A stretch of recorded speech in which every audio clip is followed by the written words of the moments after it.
our thoughts could make us sick. So if it's possible that our thoughts could make us sick, is it possible then our thoughts could make us well? And the answer is absolutely yes. 95% of who we are by the time we're 35 years old is a memorized set of behaviors, emotional reactions, unconscious habits, hardwired attitudes, beliefs, and perceptions that function like a computer program. So then a person can say with their 5% of their conscious mind, I want to be healthy, I want to be happy, I want to be free. But the body's on a whole different program. So then how do you begin to make those changes? Well, you have to get beyond the analytical mind, because what separates the conscious mind from the subconscious mind is the analytical mind. And that's where meditation comes in, because you can teach people through practice how to change their brainwaves, slow them down.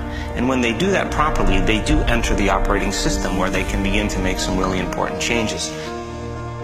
Most people then wait for crisis or trauma or disease or diagnosis. They wait for loss, some tragedy to make up their mind to change. And my message is, why wait? And you can learn and change in a state of pain and suffering, or you can learn and change in a state of joy and inspiration. And I think right now, the cool thing is that people are waking up.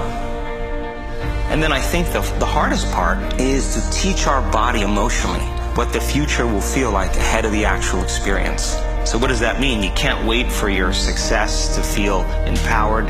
You can't wait for your wealth to feel abundant.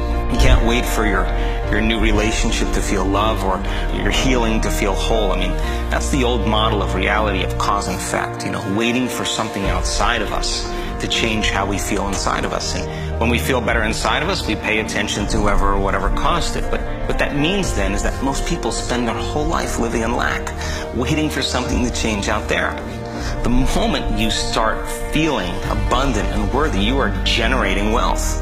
The moment you're empowered and feel it, you're beginning to step towards your success.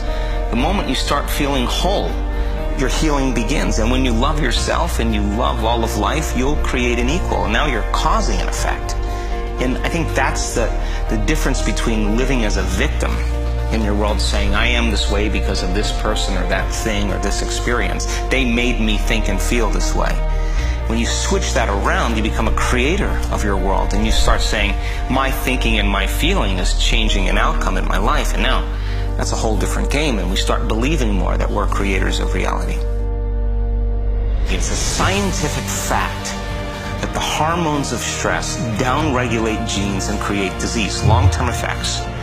Human beings, because of the size of the neocortex, we can turn on the stress response just by thought alone. We can think about our problems and turn on those chemicals.